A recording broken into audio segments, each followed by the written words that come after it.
श्री गुरुचरण कमलेभ्यो नमो नमः। सभी को दंडवत प्रणाम। योगिनी एकादशी कथा।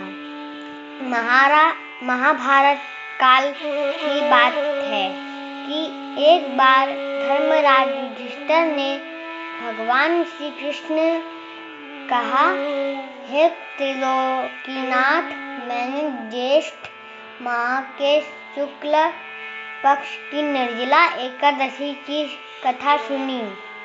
अब आप कृपा करके आषाढ़ माह के कृष्ण पक्ष की एकादशी की कथा सुनाइए। इस एकादशी का नाम तथा महात्म्य क्या है, तो अब मुझे विस्तार पूर्वक बताइए। श्री कृष्ण ने कहा, हे पांडुपुत्र, आषाढ़ माह हे कृष्ण पक्ष की एकादशी का नाम योगिनी एकादशी है। इसके व्रत से सभी पाप नष्ट हो जाते हैं। यह व्रत इस लोक में भोग तथा परलोक में मुक्ति देने वाला है। हे अर्जुन, यह एकादशी तीनों लोकों में प्रसिद्ध है।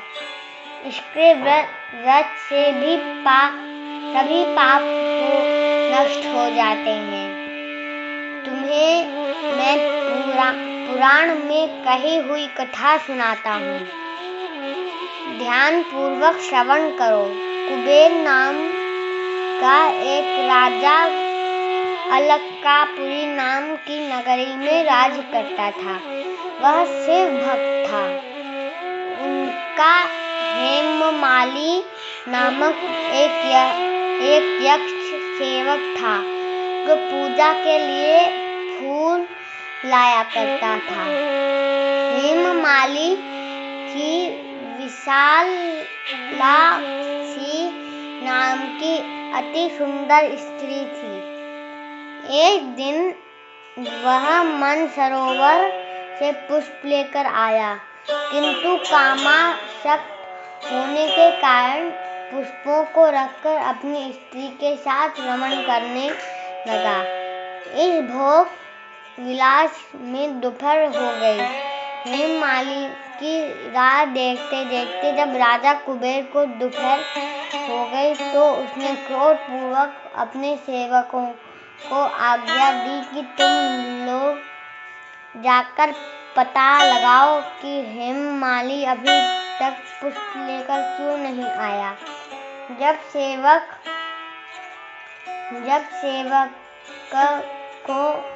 को आज्ञा दी कि तुम लोग जाकर पता लगाओ कि हेममाली अभी तक पुष्प लेकर क्यों नहीं आया। जब सेवकों ने उसका पता लगा लिया, तो राजा के पास जाकर बताया, हे राजन, वह हेममाली अपनी पत्नी स्त्री के साथ रमण कर रहा है। इस बात को सुन राजा कुबेर ने हेममाली को बुलाने की आज्ञा दी। डर से कांपता हुआ हेममाली राजा के सामने उपस्थित हुआ। उसे देखकर कुबेर को अत्यंत क्रोध आया और उसके होठ फड़फड़ाने लगे। राजा ने कहा, अरे अधम, तुमने मेरे परम पूजनीय देवों के भी देव भगवान शिव जी का अपमान किया है। मुझे तुझे श्राप देता हूँ कि तू स्त्री के वियोग में तड़पे और मृत्यु लोक में जाकर कौड़ी का जीवन व्यतीत करे। कुबेर के श्राप से वह तत्क्षण स्वर्ग से पृथ्वी पर आ गिरा और कौड़ी हो गया। उसकी स्त्री भी उससे बिछड़ गई। मृत्यु लोक में आकर उसने अनेक भयंकर कष्ट भोगे, किंतु शिव की कृपा से उसकी बुद्धि मलिन न हुई और उसे पूर्व जन्म की भी सुधम रही। अनेक कष्टों को भोगता हुआ तथा अपने पूर्व जन्म के कुकर्म को याद करता हुआ वह हिमालय पर्वत की तरफ चल पड़ा। चलते चलते वह मार्कंडेय ऋषि के आश्रम में जा पहुंचा। वह ऋषि अत्यंत तपस्वी थे। वह दूसरे ब्रह्मा के समान प्रतीत हो रहे थे और उनका वह आश्रम ब्रह्मा की सभा के समान शोभा दे रहा था। ऋषि को देखकर हेममाली वहां गया और उन्हें प्रणाम करके उनके चरणों में गिर पड़ा।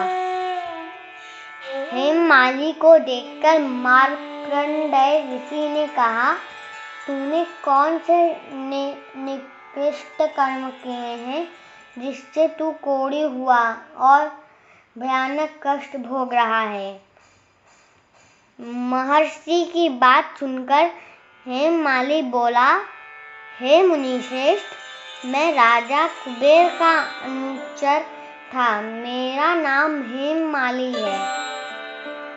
मैं प्रतिदिन मानसरोवर से फूल लाकर शिव पूजा के समय कुबेर को दिया करता था। एक दिन पत्नी सहवास के सुख में फंस जाने के कारण मुझे समय का ज्ञान ही नहीं रहा और दोपहर तक पुष्प न पहुंचा सका। तब उन्होंने मुझे शाप दिया कि तू अपनी स्त्री का वियोग और मृत्यु लोक में जाकर कोढ़ी बनकर दुख भोग। इस कारण मैं कोढ़ी हो गया हूँ तथा पृथ्वी पर आकर भयंकर कष्ट भोग रहा हूँ। अतः कृपा करके आप कोई ऐसा उपाय बतलाए जिससे मेरी मुक्ति हो।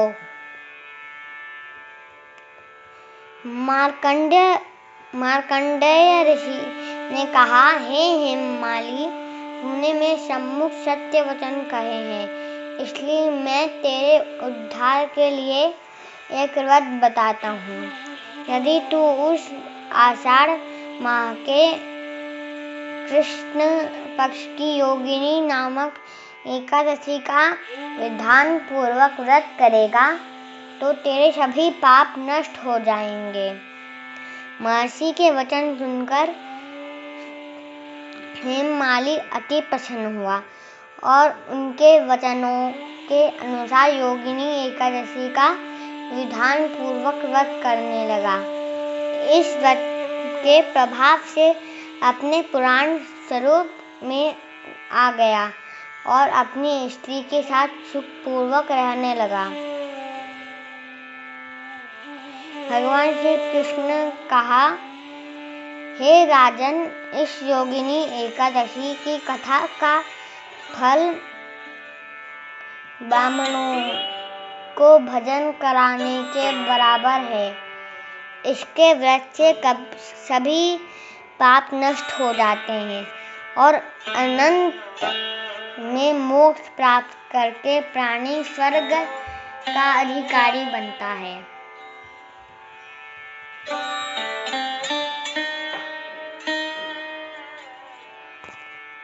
श्री गुरु चरण कमलेभ्यो, सभी को दंडवत प्रणाम।